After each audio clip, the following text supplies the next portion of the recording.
Well, I think we want to start out by reiterating the thanks for coming out on this blustery evening. It's, it's nice to see so many friendly faces and to be able to celebrate Jim and this new book. So thank you so much. Yes. I mean, in California, when it rains, no one goes outside because we're just praying for it all the time. So I appreciate New Yorkers braving the weather. Fortitude. Yes. So, Jim, I'm really excited to talk about this book. I think of you as someone who is really at heart a bookmaker. You really think in terms of what your work will look like in a book. You're known for the relationship between text and image. I think about Rich and Poor as a kind of collaborative poem, Raised by Wolves as a kind of epic story of myth, and then we have Coming and Going, which is a kind of a memoir. But I also think about it as a retrospective, kind of looking back over your life, a meditation on fact and fiction, or on the ways in which photography helps us construct those things, and a form of documenting intimacy. And it's just really so beautiful to get to spend time with it. And I wonder if any of those ways of describing it spark anything for you, or if you would add anything to that. I think I would disagree with you. From the beginning, I don't think I'm just a bookmaker. No, I don't. I think in books, and then after I do the book, I think in ways of disseminating it. And I mean, I'm holding on to that only because with Raised by Wolves, the book was it took so long to do Raised by Wolves. It took longer. Jim, can you? Sorry.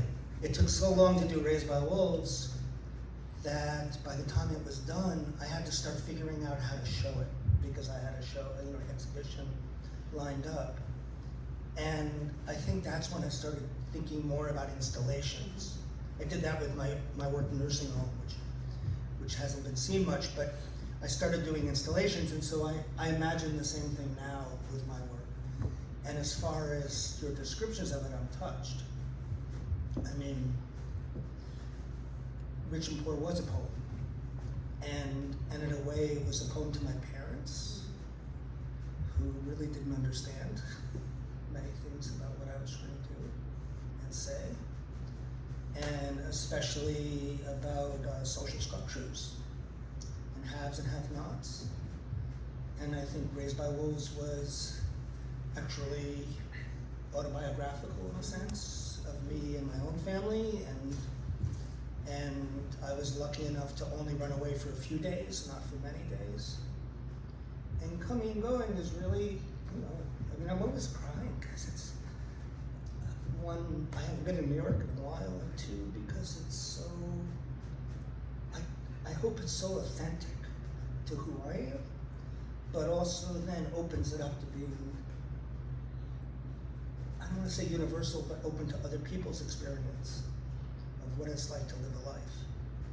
Because it's really not like my life is that special, it's just the way that I think what's special about it is that, it was cooking in the oven for a long time, and when it came out, it was ready, and it found its form. And it's such a fucking relief.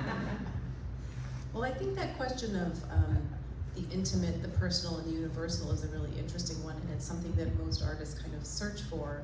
And I'm wondering if you can talk a little bit about how you navigate that, how you find it, especially when you're working. You mean like with family or something? With family, yeah.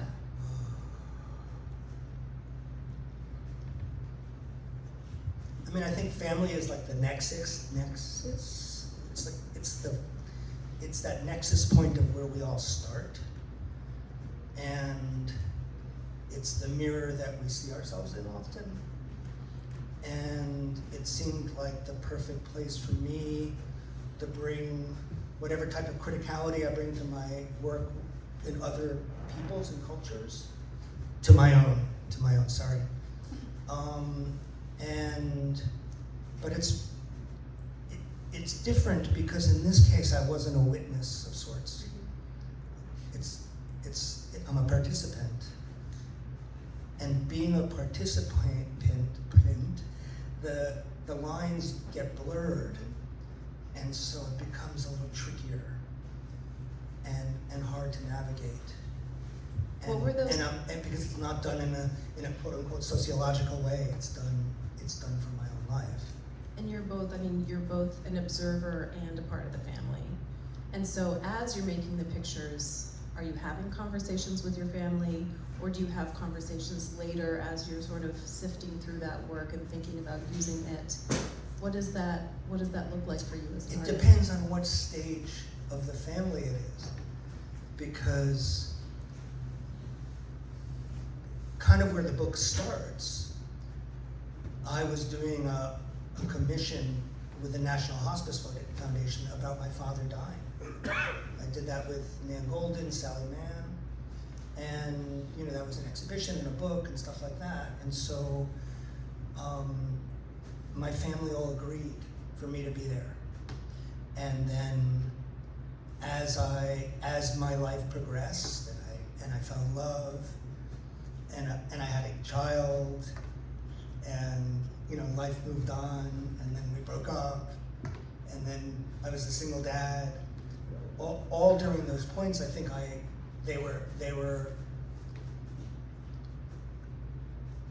they needed in my own way to be documented in a way that marked that time and held that time in place. Yeah, I think this is such an interesting work, in part because it was made over such a long period of time. It's really a durational portrait of family, of how it evolves. And can you talk about what that means to make work over such a long period of time?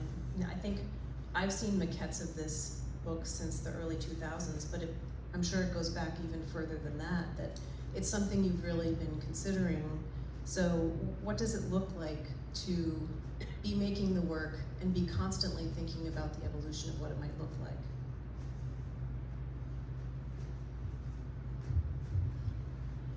I started it in 1999, and then I worked on it for a few years, and then I put it away, and then worked on it for a few years, and then put it away, and worked on it for longer. And then it wasn't really until around 2017 when I had finished a book called Candy, which I had done in New Haven, where I grew up, my hometown, with Yale. And I think it was after that I sort of really jumped back in and said, I'm going to finish this thing. Life got in the way.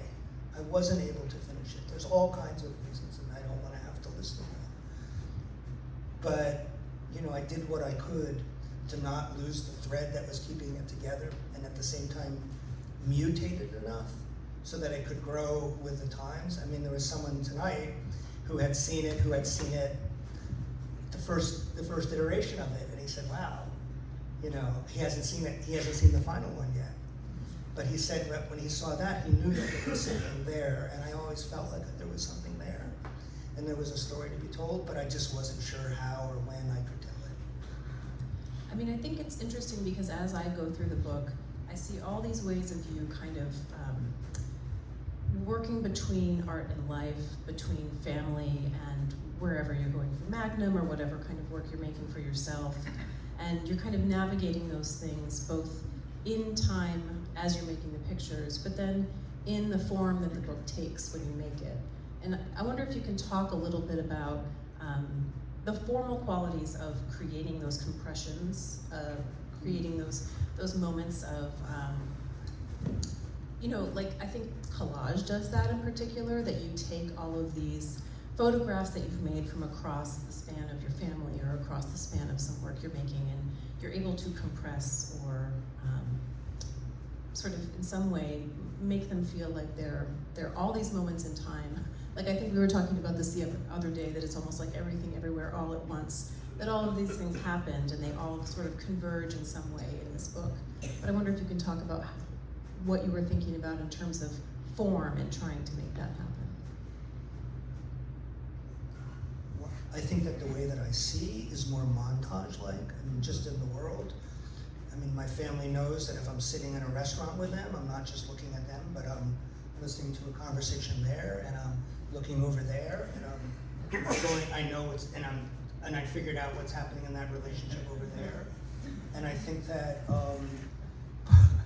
part of the way that I see things is by collecting whether it's hair or toothbrushes or letters, and putting them in piles. And then I take those piles and try to make sense of them. And I had great help too. I've seen- There are people I could thank. You know, like Eric Ruby is a guy who worked with me in my studio. I wouldn't have been able to do it without him. He helped me make sense of it because he had the tools to move things around in ways that I couldn't in a physical manner in a dummy, in a maquette. And I've seen you on your studio wall sort of making collages in real time. That must be a way to sort of sift your thoughts. Is that something you use to sort of help you create collages, or is it a little bit more intuitive? I think the intuitive is the way that I go. Sometimes I force myself to make collages to try to make sense of something, to show everything all at once. And other times I do it as a way to distill many moments of time into one thing. And then sometimes I'll add text to it, and then it brings whatever poetry I'm looking for, hopefully to the thing itself. And what about the structure of the book? I mean, that must have changed over time. I mean, in some ways it's chronological, but were there ways that you were thinking about how that might affect our journey through your What do you mean? the structure of the book? You know, I mean, it seems like it has certain chapters. And how did you consider how that would be structured? So, one thing, and I mentioned this to you the other day too, is that the book Coming and Going starts where a book that I did called The Last Son left off. And in that book, I'm on the phone with my parents, and they say something like good news. And the good news was that, well, it was bad news.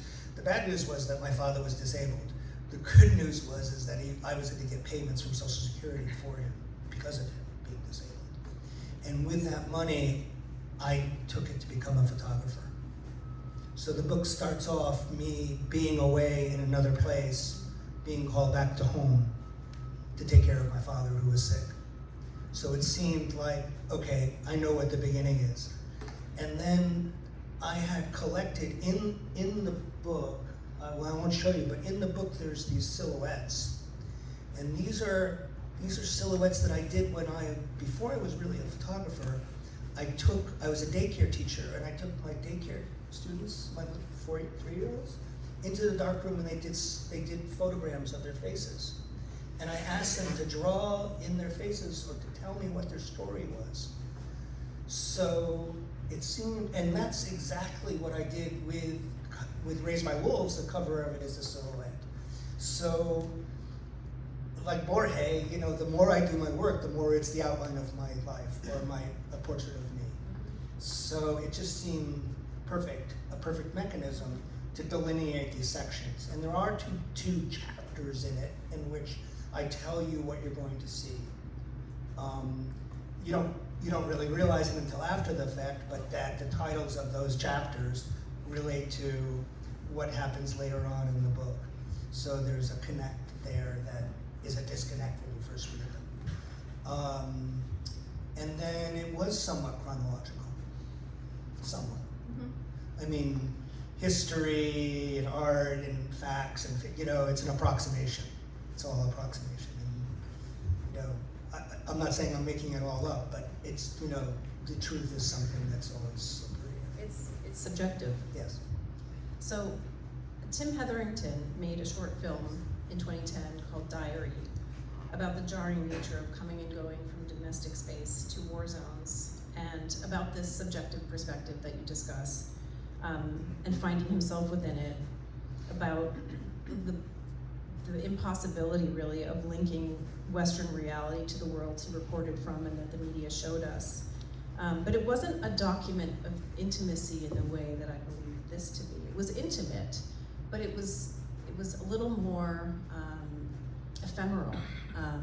And I wonder, can you talk about? But I think that in that film it was palpable. It was. Yeah. You could really. Does everyone know? Everyone know who Tim Hetherington was? It was visceral. He died. He died in Libya. during the war, and he was a wonderful man and an excellent artist, photographer. But I found it, I was sort of thinking about it as I went through this, as this kind of, as the sort of going between the veils of personal life, family life, work life, life for Magnum. And I wonder if you can talk a little bit about that and about the relationship to the title Coming and Going and what that means to you.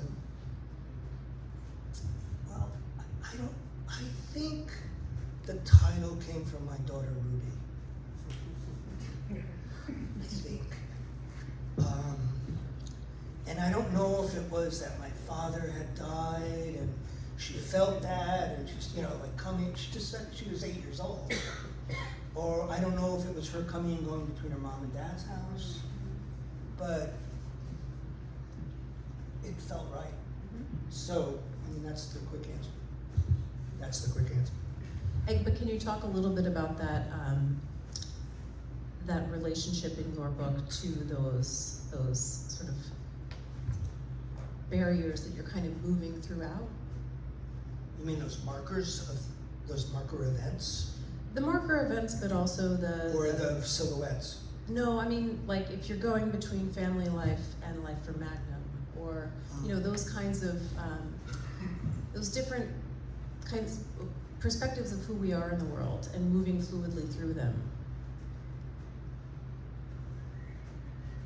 The simple answer, it's all me. There's that delineation is not there. Certainly, if I'm going on doing something, an editorial job for Magnum, it's quite different. But everything that I do is free. It's room to play with it and to do whatever I want with it. So there's certainly, there's work from other projects that made it into Coming and Going that had nothing to do with my particular life, but it was part of something that I did and felt like it felt right to keep included.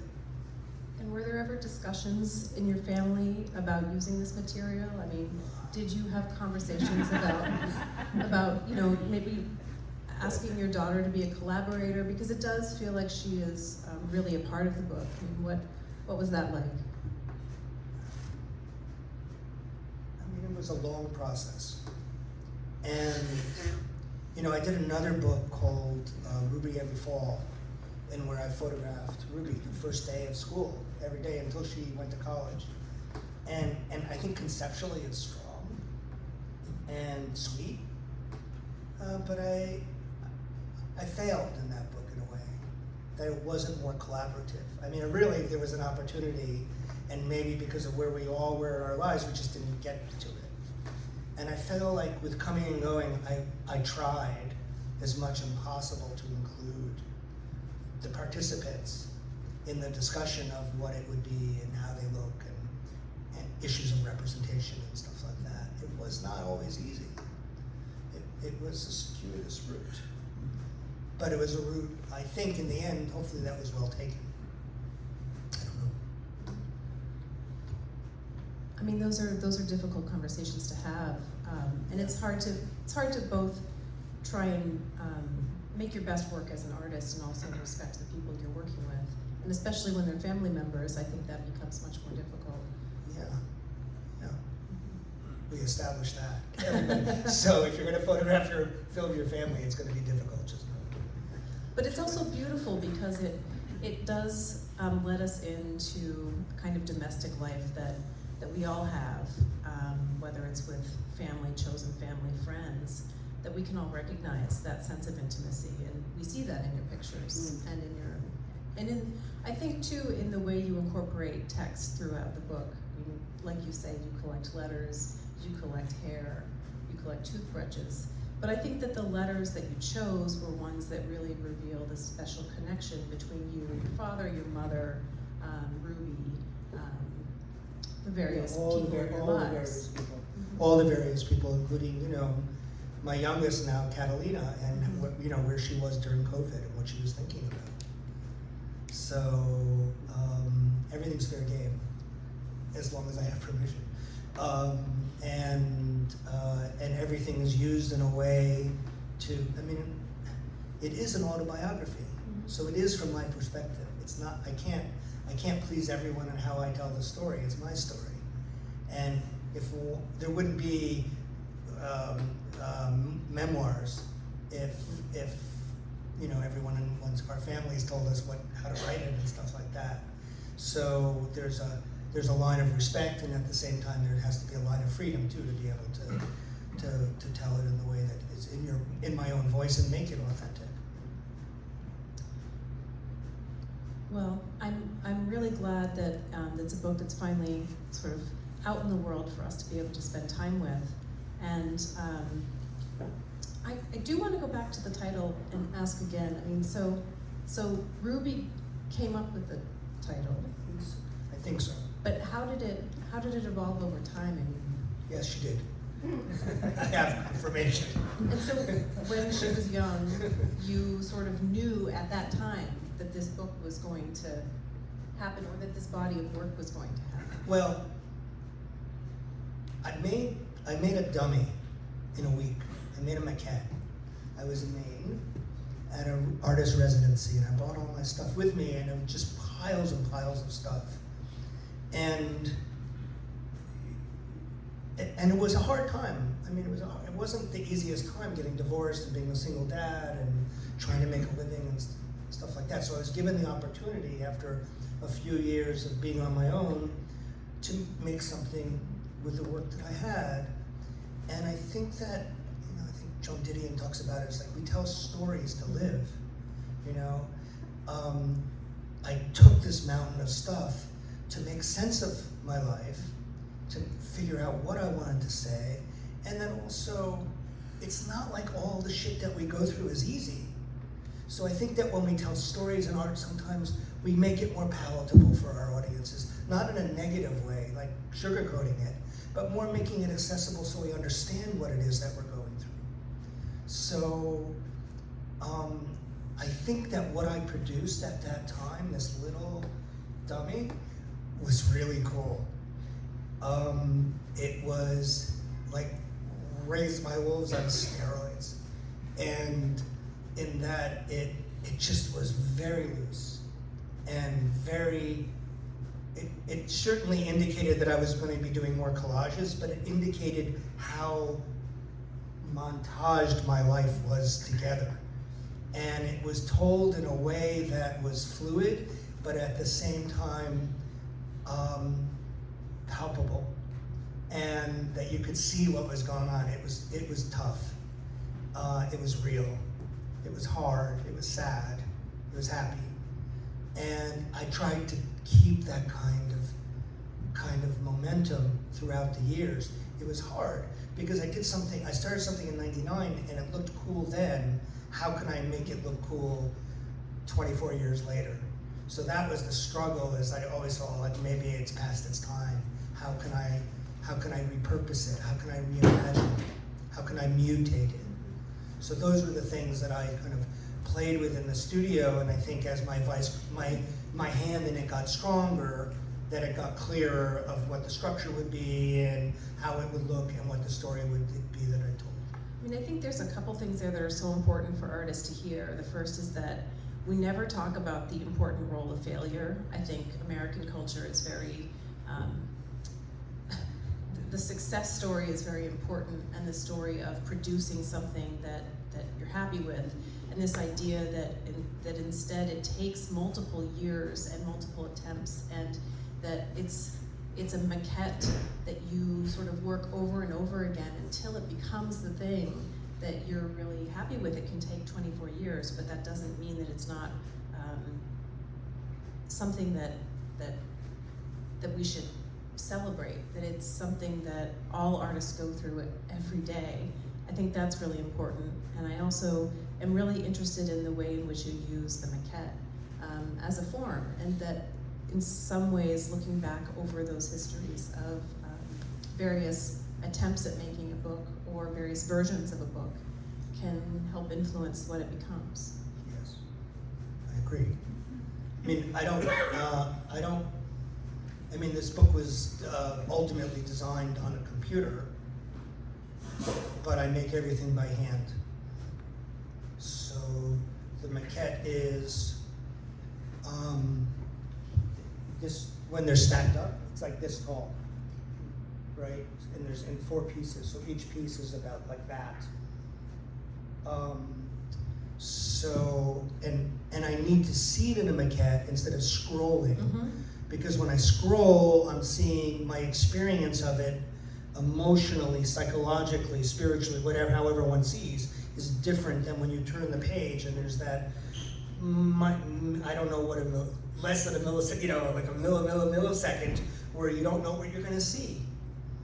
And so one that plays into also this idea of how as image makers we try to sequence things or put things together. And so, and to keep your audience musically, tonally, it's like this, and then all of a sudden it will go like that, and then it might go down. And you kind of need that, not just to keep you awake, but also to get to the next point. It's that it keeps the momentum going, so that it's not about being boring. I like books where everything is the same. But in this case, I think I needed to make a book that captured that same vitality that we live every day. Right. Well, that moods shift, that relationships with people shift. It feels very personal in that way. Oh, it is.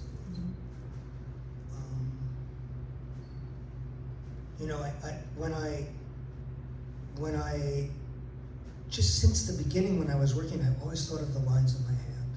Robert Frank's The Lines of My Hand. And it's funny because, well, it's not funny, but when in his book, he starts with the people that he memorializes. And I was always touched by that he would go right into it, like thanking them, and then moving on into his life. And I don't know why I'm saying this, but I was just thinking of the people who aren't here with me, who are in the book, and how important it was for me to memorialize them, because they're such a big part of who I am, that none of you can see, but they are who I am. I mean, that's the nurture part in my life. They were the ones that helped make me who I am, strong, and clear as I am sometimes.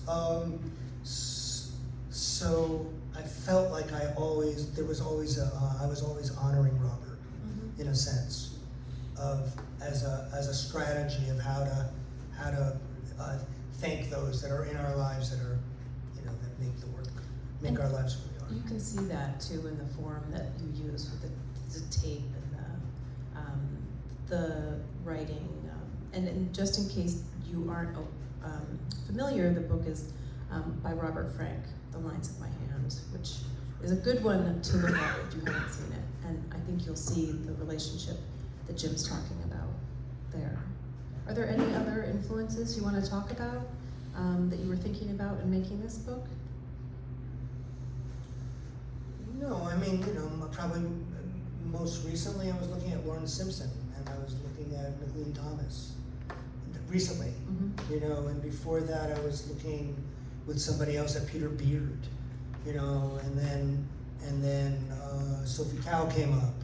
So I actually look more at conceptualists than I do at documentary photographers, which is interesting how I work.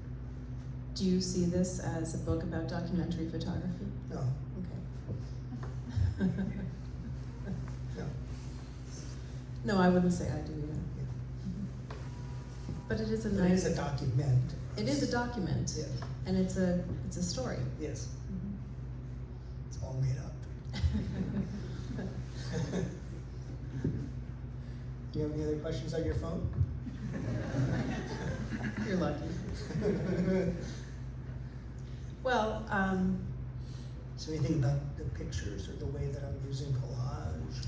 Well, I am really interested in the way that you're using collage, and I think one of the things that I find so interesting about it is the way that it brings together all of these elements from across the different elements of your life. Right. And it brings them together on one page. It brings together characters from your family, from your work, people you photographed. And that's what I mean about this idea of like compression and expansion, that it does all of that. And that collage has generally been used to kind of deconstruct the world we live in and try to remake a world. And so I wonder if you could talk about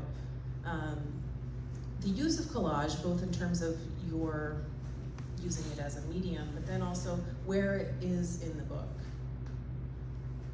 You know, what point? Yeah, what points in the book? I'm going to step back a little bit if I can, because you were talking about how I integrate the things that were going on in my life into it. I mean, it's not like I'm stuck on Raised by Wolves. I am not stuck on Raised by Wolves. But there's always a lot of interest in Raised by Wolves.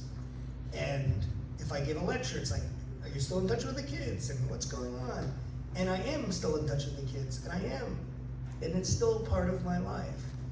And I stubbornly, against most of people in my studio's advice, said, no, I need to put Raised by Wolves in this. And then I had to figure out how to put it in there and contemporize it, you know, so that, and that to me, you know, when, I'm gonna now step back and even more. When I went through the piles of pictures, and whether it's of my parents who are now no longer with me, with us, or a marriage, or a child growing up, or a new relationship, or relationships that I had that are no longer, they don't make me sad. It brings that person back to life. It brings those good experiences that I remember, because my memory is not the same. And so the pain that I felt now becomes pleasure, the pleasure of memory, reimagined, perhaps, of these good times. And so in doing that, I felt like I could repurpose, whether it's Raised by Wolves, or there's even Open Sea in there, or you know, experiences I had with my mother, or even my new partner. You know, I'm repurposed. I have a new relationship. So even how that works, you know, how I could integrate those things that may not relate directly to me. I mean, the relationship does, of course, but Raised by Wolves doesn't, or Open Sea doesn't, or other things that I didn't. So I was feeling as if the collages were ways that I could, even though they take a long time to make, I could very quickly bring you up to speed to what's going on. So, you know, one summer we went to Italy, and there's a few pictures from Italy, but then there's a main collage from there. And in that is not every moment from that time, but many moments from that time. And by doing that, it brings it to life in my mind so that I can make it more real for my audience, if that makes sense. I've never said this. So. It's a very interesting way of thinking about time, that there are pictures that you focus on, and then there's this kind of moment of time that's really sped up and compressed, and yet it's so full of all of this experience that in some ways it's immersive. Yes, it's supposed to be. I mean, that's why it is the size that it is. I wish it could be something that you could, you know, lie in bed and read, but you can't. I mean, you have to sit at a table. I mean, it's too heavy. And almost visually overwhelming too. And yeah, I mean, it's been accused of that in good ways. But in a good way. In good ways. But it needed to be that so that you could. It was big enough. I mean, this is a little bit smaller than the real maquette, so that when you open it up, you're in it. You're in it. I'm also curious about the fact that, you know, Alessandra's in the book, but I believe you also borrowed a picture from her. More than one. More than one. Yeah. Yes. And what is it's sort of interesting to me that of all of the pictures in the book, that there are a few. They're the better ones. It's true. Oh, that's so cute. But it's interesting to sort of collaborate with a partner by bringing them in through their pictures too. Yes, it's wonderful. I mean, wow. I mean, it doesn't get better than that. No, it's nice. You guys should make a book together. Probably not. I mean, maybe. I mean, you know, she has her work, I have mine. She does. Yeah, but we sometimes work together. At home, cooking. No, I don't mean to make light of it. We have talked about making things together, but she is so driven in doing what she's doing that there's not really room for us to make anything new. Well, I'm interested in the fact that you're both making this kind of durational work, that here you have a book coming out that's been decades in the making, and she's now about to be showing I think it's 25 years. 25 years. Actually, she started her work with the girls in the same year that I started this, Yeah, 1999. So it's kind of cool. it is. It's interesting that your minds are both working on this sort of timeline that is decades long. Yes. And it's, for her, it's not ending. And for me, I was just in Argentina with her family, and I can't, it's not like I can photograph them because she does it, but I wanted to. So I could see how it's still going for me. It's still coming, it's still going, it's not ending. You know, I have lots to do. And the durational thing also applies to my personal work. I mean, now I'm doing a project in Arkansas, and I started in 2020, and this is 2024, so I imagine I have 2 more years on that. 6 years is a long time, you know. It's like, how many of these I can do, I don't know, but I'm gonna not stop.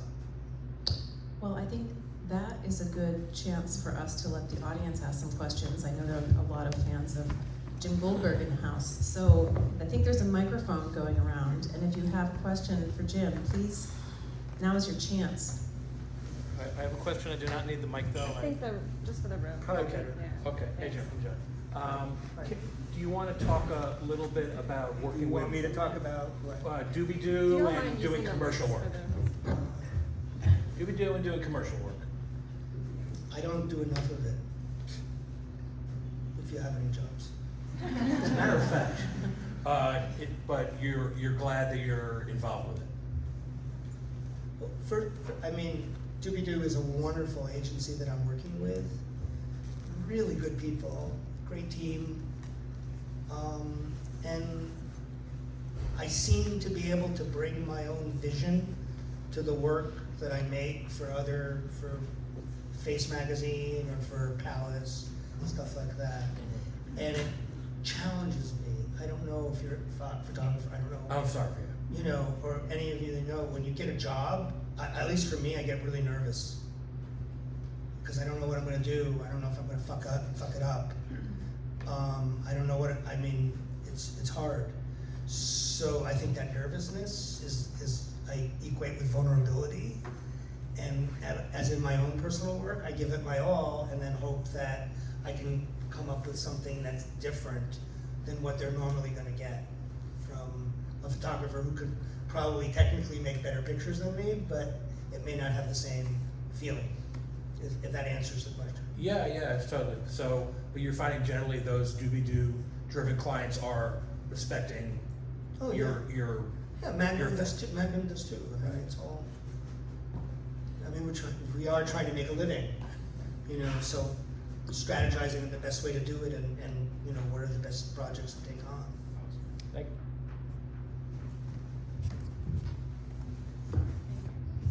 That was really lovely, thank you. I'm curious about the conversation around collage and time, and you referencing Frank. Have you experimented with making films or thinking about moving image in the way that you can manipulate time in that way and collage? It's kind of a sore subject. No, not because I failed. Because I failed to do it. I have made little films. You're going. Yeah, I mean, you know, it's expected. I mean, everything I do is self-funded. So the thought of taking on a film, you know, what's the story that I want to tell? Recently, I have announced to the people around me that I want to be making these short little films, so you can hold me to it. You heard it here first. You know, I want to be doing that, but I'm scared. I mean, you know,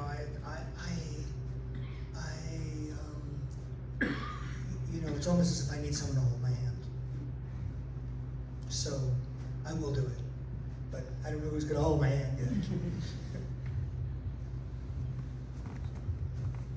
I'm wondering if you can talk more about your collection and archival process. Do you just hoard everything, and then how do you start going about deciphering it, knowing what objects have emotional resonance, and then what's just junk that you collected, if that's just intuitive for you? Sometimes junk becomes important, right? I mean,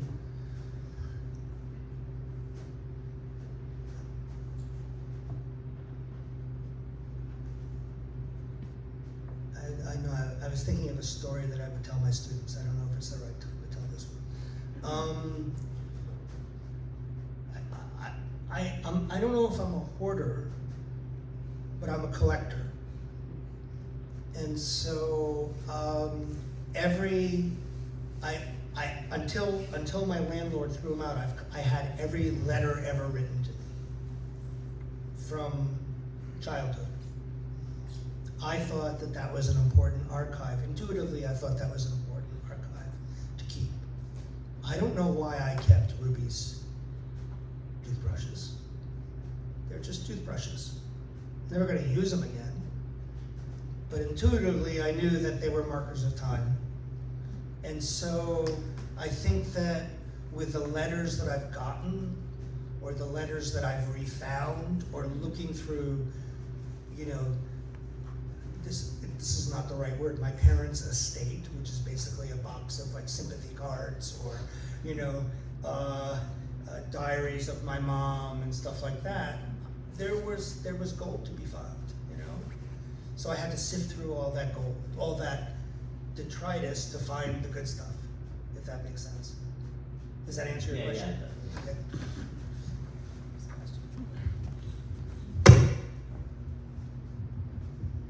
I have kind of two joint questions. The first one is, you were working on this project for so long, how did you decide that one last change is going to be the final change that you're going to do? And the second question is, with this big of an archive, do you feel like you could have made a completely different project about your life that would have been just as important? Do you think you could have gone in a completely different direction with it and it would have still been That's a really good question. That's a good question. But I forgot the first part of the question. The last change, okay. I was taking pictures up until a few months before the book was published. And press was the last change, because we noticed that there was a letter from my father in twice. So it was in the middle of the beginning of the book, and in the end. So I had to take it out, and which was too bad, because it solved the problem I had at the ending, is how to end the book. And I wanted to end. I thought that I would end the book with me reflecting on what it is that we just went through. And I tried and I tried, and I called important people and asked them to help me with it, and it was shit. And there was this letter from my father, and it was perfect. So I placed it there. But I had forgot, because the book is so friggin' big, that I had placed it earlier on too. So now that last page is empty. But in some ways it's even better for me, because it reminds me of the story that I would tell you about why there's a dead bird in a tree, and why that dead bird is in the tree. So I can tell you some other time. It's not that important. Now it's up for the imagination. The second question was, do I imagine that it would be a different book? Well, yeah. I mean, if someone else came into my archive, you could imagine they could make something that was more literal, or completely fictitious. I have enough images and enough collected materials and found materials that you could make me into anything within reason. And I also would say that you've made so many versions of this book that in some way they're all the work, that this isn't the work on its own, that the work is all of the possible variations of it that you've made over time. There's 19 versions of this. And actually, there's 19 A, B, and C. That was the end. Yeah. You didn't want to hit 20? No, I knew my limitations. Anything else? Any other questions? Shy. No. Sorry, last one. I just have a comment. It's not a question, but I was just imagining those 19 versions and how that would be wonderful to have an exhibition of those works and how to understand how your mind works from version number 1 through 19C. I mean, that would be fantastic. Thank you. I think that's her idea too at some point.